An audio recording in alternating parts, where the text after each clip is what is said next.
So this is the final in the series I'm doing, Can a Fat Person Do the Insanity Workout?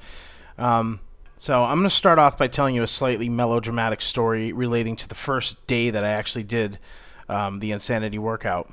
So basically this is what happened. I had completed the fitness test and I had survived and I was feeling pretty good about it. And then the next day I went and I did the actual workout with a bunch of people.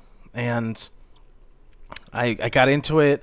I got about halfway into the workout and I started really feeling not very good at all. And I decided to go into the bathroom and wet my hair.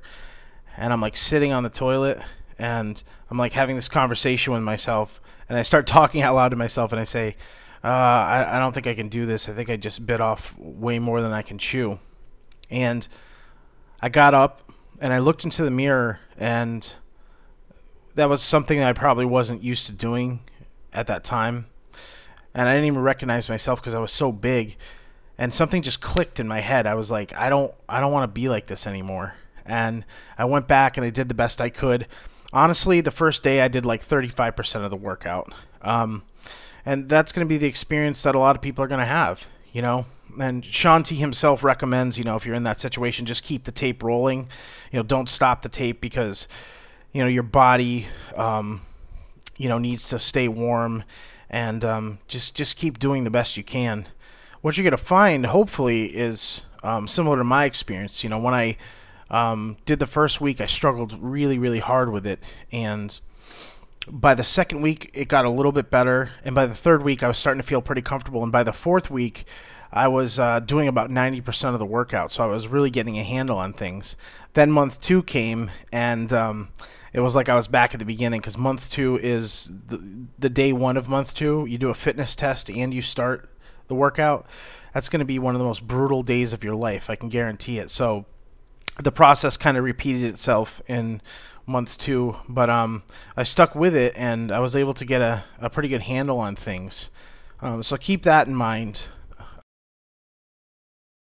So the next thing I'm going to talk about is your sleep and how that can be disrupted when you're starting this program. Your body's going into a certain state of shock, especially if you're kind of a couch potato like I was. So your sleep pattern can get disturbed greatly in the beginning. I had a friend who was in extremely good shape. I did a 5K with him one time.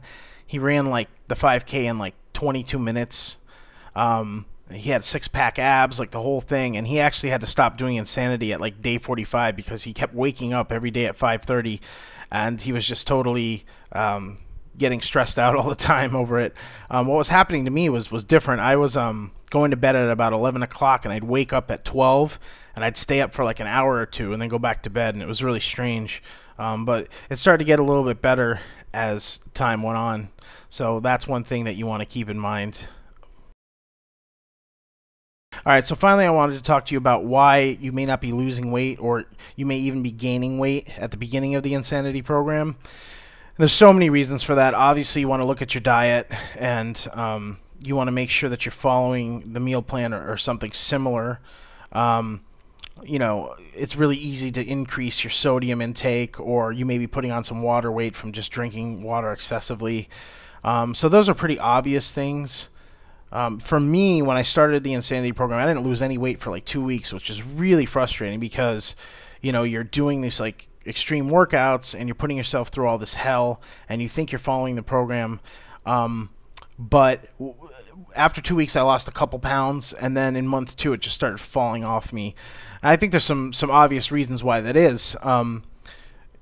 Mostly you're getting better at the routine. You're able to do more of it with proper form, and month 2 is much more intense. And as you get a handle on the program, you're obviously going to perform better and burn more calories. All right, so on that note, what I have to talk to you about is cortisol. And essentially what cortisol is it's a performance-enhancing stress hormone that your body releases when you go into quote-unquote survival mode. So, for example, if you're living a sedentary lifestyle and you all of a sudden start to do something like insanity, your body releases cortisol, which causes water retention, and you can gain water weight that way. And what your body's basically trying to do is it's trying to repair muscle tissue. Now, I've experienced this, and this is actually one of the underlying issues in my weight gain. There was a period of my life where I was not practicing healthy eating habits. I had anorexic episodes all through my teenage years, and my body had retained a lot of weight due to cortisol release. And then when I started to get on a quote-unquote normal diet, I actually ended up gaining a lot of weight, and I wasn't even overeating that much. So if you're not eating and you think you're going to go into some starvation mode doing insanity, you're going to find that your body is not going to adapt that well, and you're going to be releasing cortisol. There's a lot more scientific explanation behind it, so if it's something you're concerned about or something you're interested in, I think that you should do further research. There's a lot of stuff on the internet about it. So those are essentially the most important things I think I'm going to tell you about doing the insanity workout. Obviously, if anyone has any questions, email me. Visit my blog, shrinkingguitarist.wordpress.com.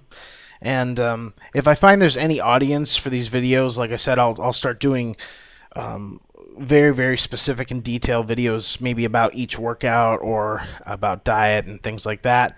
And you know, if this blog turns into something that's just floating in cyberspace, it'll just be my personal diary, you know, for myself and the people in my life. But thanks for watching, and hope to hear from you soon.